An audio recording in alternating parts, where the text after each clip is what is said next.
Dako ang pasalamat sa mga senior citizen nga nadawat nila ang ilang social pension sa unang kwarter ning tuig 2026 nga gi-release baguhay pa lamang. Nadawat nila ang mobalor og 3,000 pesos. Sila si Isidra Bakilid, Erlinda Molina ug George Binigay ang dako og pasalamat sa ilang nadawat nga 3,000 pesos nga social pension. Matud pa nila nga dako na kaayo og ikatabang ang kwarta sa social pension sa mga senior citizen nga ilang nadawat.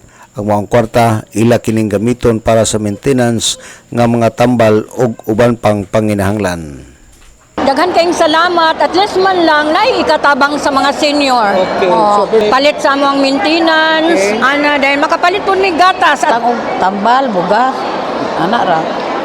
Bugas, kanang tablitas. Niadtong adlong Lunes adunay mokabat sa 582 ka mga senior citizen ang nakadawat sa ilang social pension atol sa gipahigayon nga pagpang-release niini nga didto kini gipahigayon sa Kinuman Norte Covered Court nga gilangkuban sa 5 ka barangay sa Kinuman Norte, Kinuman Sur, Gala, Kugon ug Bagakay.